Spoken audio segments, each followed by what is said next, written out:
മുൻ മന്ത്രി V N വാസവന്റെ നേതൃത്വത്തിലാണ് ഇപ്പോൾ ഈ പ്രതിഷേധം നടക്കുന്നത്. ഒരു രാഷ്ട്രീയ പ്രേരിതമാണ് ഇപ്പോൾ പിണറായി വിജയനെതിരായിട്ടുള്ള പകപോക്കൽ രാഷ്ട്രീയത്തിന്റെ ഭാഗമാണ്. രാഷ്ട്രീയമായ ഒരു ഗൂഢാലോചനയാണ് ഈ റെയ്ഡിന് പിന്നിലുള്ളത്. കാരണം 2 വിജിലൻസ് കോടതിയും അതോടൊപ്പം ഹൈക്കോടതിയും സുപ്രീം കോടതിയും തള്ളിയ കേസാണ്. എവിടെയൊക്കെ വിളിച്ചോടത്തൊക്കെ ഹാജരായതാണ് വീണ വിജയൻ. അപ്പോൾ ഇക്കാര്യത്തിൽ ഇങ്ങനൊരു റെയ്ഡ് FIR പോലുമില്ല. ഇക്കാര്യത്തിൽ പകപോക്കൽ രാഷ്ട്രീയമാണ്. ഇത് കോൺഗ്രസ് BJP കൂട്ടുകെട്ടിൽ നിന്നാണ് ഈ ഗൂഢാലോചന ഉയർന്നിരിക്കുന്നത്. റെയ്ഡ് രാവിലെ മുതൽ തുടങ്ങിയിട്ട് ഇപ്പോൾ മണിക്കൂറുകൾ പിന്നിടുന്നു. അതെ, അത് അങ്ങേറ്റം പകപോക്കലാണ് നടന്നുകൊണ്ടിരിക്കുന്നത്. അതുകൊണ്ടാണ് പ്രതിഷേധം ജ്വാലയായി രൂപാന്തരപ്പെടുന്നത്. തീർച്ചയായും ശ്യാമലി, മുൻമന്ത്രി വി എൻ വാസവന്റെ പ്രതികരണം അത് തന്നെയാണ്. ഈ ഒരു ഇപ്പോൾ നടക്കുന്ന ED റെയ്ഡിന് പിന്നിൽ വ്യക്തമായും ഒരു പകപോക്കൽ രാഷ്ട്രീയമാണ് ഇപ്പോൾ നടക്കുന്നതെന്നാണ് വി എൻ വാസവൻ പറയുന്നത്. അത് ഒരു കോൺഗ്രസ് BJP ഡീലിന്റെ ഭാഗമായിട്ടുള്ള ഒരു നടപടിയാണ് ഇപ്പോൾ EDയുടെ ഭാഗത്തും ഉണ്ടായിരിക്കുന്നത്. അതിനെതിരെ ശക്തമായ പ്രതിഷേധം തീർച്ചയായും ഉണ്ടാകും. പ്രത്യേകിച്ചും പ്രതിപക്ഷ നേതാവ് പിണറായി വിജയനെതിരെ നടക്കുന്ന ഈ ഒരു ED നടപടിക്കെതിരെ ശക്തമായ രീതിയിൽ പ്രതിഷേധം ആകമാനം തന്നെ വ്യാപിപ്പിക്കാൻ തന്നെയാണ് CPM സംസ്ഥാന നേതൃത്വത്തിന്റെ തീരുമാനം. അതനുസരിച്ച് ഇപ്പോൾ കോട്ടയം ജില്ലയിലും പ്രതിഷേധ പ്രകടനം നടക്കുകയാണ്. ശ്യാമലി, ശരി, എറണാകുളത്തേക്ക് പോവുകയാണ്. സഹിനുണ്ട് അവിടെ നിന്നും വിവരങ്ങൾ നൽകാൻ. സഹിൻ, അവിടെ പൊതുയോഗം നടക്കുകയാണോ? ആരുടെയൊക്കെ നേതൃത്വത്തിലാണ് നിലവിൽ അവിടെ പ്രതിഷേധം സംഘടിപ്പിച്ചിരിക്കുന്നത്? വിവരങ്ങൾ. ഷമലി, എറണാകുളം ജില്ലാ കമ്മിറ്റിയുടെ നേതൃത്വത്തിലാണ് ഇപ്പോൾ പ്രതിഷേധ പ്രകടനം ആരംഭിച്ചിരിക്കുന്നത്. പ്രതിഷേധ പ്രകടനം ഇവിടെ അവസാനിച്ചിരിക്കുകയാണ്. ഇപ്പോൾ മുൻ മന്ത്രിയായിരുന്ന P രാജീവ്, ഒപ്പം തന്നെ M സ്വരാജ്, CPMന്റെ എറണാകുളം ജില്ലാ സെക്രട്ടറി S സതീഷ് തുടങ്ങിയവരാണ് ഈ യോഗത്തിൽ പങ്കെടുക്കുന്നത്.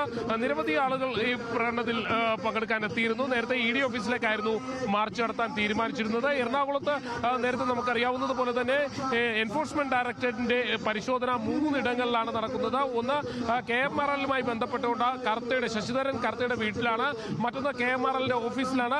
മൂന്നാമത് നിപുണ എന്ന് പറയുന്ന സ്ഥാപനത്തിലാണ്. ഇത് KMRL-മായി അടുത്ത ബന്ധം പുലർത്തുന്ന സ്ഥാപനമാണ്. പ്രത്യേകിച്ച് ശശിധരൻ കർത്തയും അദ്ദേഹത്തിന്റെ മകൻ ശരൺ കർത്തയും അടങ്ങുന്ന സംഘം അവർ നിയന്ത്രിക്കുന്ന സ്ഥാപനമാണ് നിപുണ. നിപുണയിൽ നിന്നുമാണ് മുൻ മുഖ്യമന്ത്രി പിണറായി വിജയന്റെ മകൾ വീണ വിജയന് മാസപ്പടി പോയത് എന്നുള്ളതാണ് എൻഫോഴ്സ്മെന്റ് ഡയറക്ടറേറ്റ് കുറ്റപ്പെടുത്തുന്നത്, അല്ലെങ്കിൽ അവരുടെ ആരോപണമായി പറയുന്നത്. എന്തായാലും അതുതന്നെയാണ് ഈ 3 ഇടങ്ങളിൽ എൻഫോഴ്സ്മെന്റ് ഡയറക്ടറേറ്റിന്റെ ശക്തമായ പരിശോധന നടക്കുമ്പോൾ CPM അതിശക്തമായ പ്രതിഷേധവുമായി രംഗത്ത് വന്നിരിക്കുന്നു. നേരത്തെ എൻഫോഴ്സ്മെന്റ് ഡയറക്ടറേറ്റിന്റെ ഓഫീസിലേക്ക് CPM പ്രതിഷേധ പ്രകടനം നടത്താൻ തീരുമാനിച്ചിരുന്നു. എന്നാൽ അവസാന ഘട്ടത്തിൽ ആ പ്രതിഷേധ പ്രകടനം എൻഫോഴ്സ്മെന്റ് ഡയറക്ടറേറ്റിലേക്ക് നടത്തേണ്ടതില്ല എന്നവർ തീരുമാനിക്കുകയായിരുന്നു. അത് പകരം എറണാകുളം പോർട്ട് ജെട്ടിയിൽ നിന്നും എറണാകുളം മേനയിലേക്കാണ് ഇപ്പോൾ പ്രകടനം നടത്തിയിരിക്കുന്നത്. ഈ പ്രകടനം ഇവിടെ അവസാനിച്ചു. ഇപ്പോൾ സമാപന സമ്മേളനമാണ്, അല്ലെങ്കിൽ അഭിവാദ്യം ചെയ്തുകൊണ്ട് സംസാരിക്കുകയാണ് CPMന്റെ കേന്ദ്ര കമ്മിറ്റി അംഗമായ P രാജീവ്, ഒപ്പം തന്നെ സംസ്ഥാന സെക്രട്ടേറിയറ്റ് അംഗം M സ്വരാജ് തുടങ്ങിയ ആളുകൾ ഇവിടെ ഈ പ്രകടനത്തിൽ പങ്കെടുത്തിരുന്നു. ഇപ്പോൾ P രാജീവ് സംസാരിച്ചു തുടങ്ങിയിരിക്കുകയാണ്. ശമലി, ഈ നട്ടുച്ചയ്ക്ക് ഇങ്ങനെ ഒരു പ്രതിഷേധ പ്രകടനം സംഘടിപ്പിക്കാൻ ഇടയായ സാഹചര്യമാണ് പാർട്ടിയുടെ ജില്ലാ സെക്രട്ടറി സഖാവ് സതീഷ് വിശദീകരിച്ചത്. കേരളത്തിലെയും ഇന്ത്യയിലെയും കമ്മ്യൂണിസ്റ്റ് പ്രസ്ഥാനത്തിന്റെ ഏറ്റവും മുതിർന്ന നേതാവാണ് സഖാവ് പിണറായി വിജയൻ. ഇന്ന് പിണറായി സഖാവിന്റെ ഇവിടെയുള്ള തിരുവനന്തപുരത്തെ വാടക വീട്ടിലും കണ്ണൂരിലെ വീട്ടിലും അതുപോലെ തന്നെ പാർട്ടിയുടെ സംസ്ഥാന സെക്രട്ടേറിയറ്റ് അംഗമായിട്ടുള്ള സഖാവ് റിയാസിന്റെ വീട്ടിലുമൊക്കെ റെയ്ഡ് നടത്തുന്നതിനൊരൊറ്റ ഉദ്ദേശമേ ഉള്ളൂ. ആ ഉദ്ദേശം എല്ലാവർക്കും അറിയാം. പാർട്ടിയെ കുറിച്ച് അവമതിപ്പുണ്ടാക്കാൻ, പാർട്ടി നേതൃത്വത്തെ കുറിച്ച് അവമതിപ്പുണ്ടാക്കാൻ ആസൂത്രിതമായ ഒരു ഗൂഢാലോചനയുടെ ഭാഗമാണ്.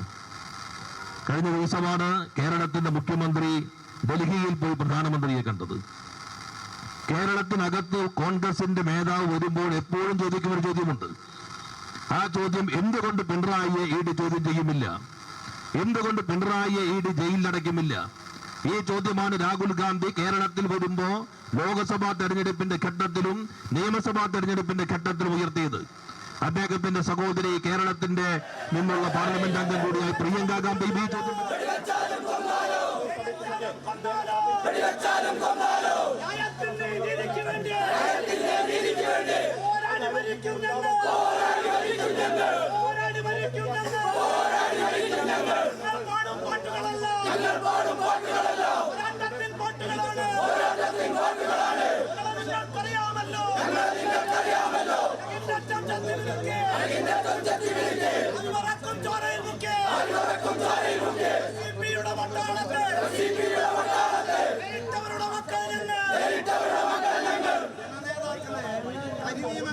ഏജൻസികൾ ഉപയോഗിച്ച് തകർക്കാൻ വേണ്ടി ശ്രമിക്കുകയാണ്.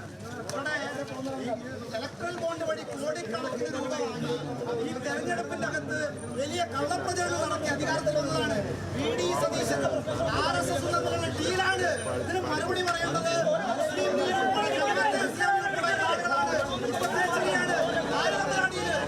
ആര് തമ്മിലാണ് ഡീല് എന്ന് പറയണം. അത് പറയാൻ വേണ്ടി ഇവിടുത്തെ ന്യൂനപക്ഷ സംവിധാനത്തിന്റെ അകത്ത് വർഗീയത പറഞ്ഞിട്ടുള്ള ജമാഅത്തെ ഇസ്ലാമി ഉൾപ്പെടെയുള്ള ആളുകൾ ജനങ്ങൾക്ക് വേണ്ടി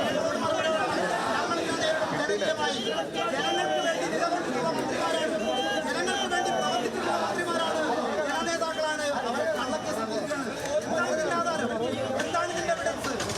വലിയ വൈകാരികമായി തന്നെയാണ് ഒരു കള്ളക്കേസിൽ കുറിച്ചുള്ള നീക്കമാണ് ഇപ്പോൾ പിയുടെ ഭാഗത്ത് നടക്കുന്നതാണ്. മുൻമന്ത്രി സ്ക്രീനിന്റെ ഇടതുഭാഗത്ത് കാണുന്നത് കോഴിക്കോടുള്ള മന്ത്രി കൂടിയായ മുഹമ്മദ് റിയാസിന്റെ വീട്ടിൽ ഈ പ്രവർത്തകർ റെയ്ഡ് അവിടെ നടക്കുകയാണ്. ED raid. അദ്ദേഹത്തിന്റെ മാതാപിതാക്കളുടെ മൊഴി കൂടി എടുത്തതായിട്ടാണ് വിവരം ലഭിക്കുന്നത്. അവിടെയും ഒരുപാട് പ്രവർത്തകർ തടിച്ചുകൂടിയിട്ടുണ്ട്. നിലവിൽ അവിടെ നിന്നുള്ള മുദ്രാവാക്യം വിളികളൊക്കെയാണ് പ്രേക്ഷകർ കാണുന്നത്. സരീഷ് PK ആണ് അവിടെ നിന്നും വിവരങ്ങൾ ആയി ചേരുന്നത്. സരീഷ്, എന്താണ് അവിടെ നിന്ന് ഇപ്പോൾ നൽകാൻ കഴിയുന്ന വിവരങ്ങൾ? നിലവിൽ ഈ ജില്ലാ സെക്രട്ടറി ഉൾപ്പെടെയുള്ള CPM-ന്റെ ജില്ലാ സെക്രട്ടറി ഉൾപ്പെടെയുള്ളവർ ഇങ്ങോട്ട് എത്തിയിട്ടുണ്ട്. മണിക്കൂറുകളായി മുഹമ്മദ് റിയാസിന്റെ മാതാപിതാക്കളെ ഇതിനകത്ത് തടഞ്ഞു വെച്ചിരിക്കുന്നു.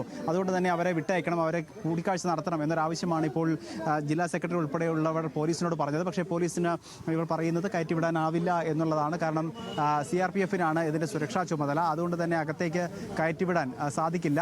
പോലീസ് കൃത്യമായി ഇപ്പോൾ പോലീസും നേതാക്കളും ഉൾപ്പെടെയുള്ളവർ ഇപ്പോൾ വാക്കേറ്റമാണ്. അവർ പറയുന്നത് നേതാക്കൾ വസീഫ് ഉൾപ്പെടെയുള്ള നേതാക്കൾ ഇവിടെയുണ്ട്. അവർ കൃത്യമായി പറയുന്നത് ഒരു തരത്തിലും അകത്തേക്ക് വിടില്ല എന്നുള്ളൊരു സമീപനമാണ് പോലീസിന്റെ ഭാഗത്തു നിന്നും ഉണ്ടാകുന്നത് എന്നുള്ളതാണ്. ഇപ്പോൾ ചില നേതാക്കളെ മാത്രം കയറ്റിവിടണം, അതായത് ജില്ലാ സെക്രട്ടറി ഉൾപ്പെടെയുള്ളവർക്ക് അകത്തേക്ക് പ്രവേശനം അനുവദിക്കണം. കാരണം അവർക്ക് നേരത്തെ പറഞ്ഞതുപോലെ പ്രായമായ ആളുകളാണ്. അതോടൊപ്പം തന്നെ ഈ മുഹമ്മദ് റിയാസിന്റെ ഉമ്മ നേരത്തെ ചികിത്സ തേടുന്ന ഒരാളാണ്, ഈ ആരോഗ്യ പ്രശ്നങ്ങൾ ഉള്ള ഒരാളാണ്. അതോടൊപ്പം തന്നെ ഈ നിലവിൽ അവരുടെ സഹോദരി കുട്ടി ഉൾപ്പെടെയുള്ളവർ അകത്തുണ്ട്. അപ്പോൾ പ്രായപൂർത്തിയാകാത്ത കുട്ടികൾ ഉൾപ്പെടെയുള്ളവർ ഇതിനകത്തുണ്ട്. അങ്ങനെ വലിയ പ്രശ്നങ്ങൾ, അതായത് മാനസികപരമായ കാര്യങ്ങൾ നോക്കി ചൂണ്ടിക്കാട്ടേണ്ടതുണ്ട്. അപ്പോൾ അത്തരത്തിലുള്ള ആളുകളെ ഒഴിവാക്കണം. അവർക്ക് ഏതെങ്കിലും രീതിയിൽ ബുദ്ധിമുട്ടുണ്ടോ എന്ന് തങ്ങൾക്ക് ചോദിച്ചറിയണം എന്നുള്ള കാര്യമാണ് ഇപ്പോൾ ഇവർ മുന്നോട്ട് വയ്ക്കുന്നത്. എന്തായാലും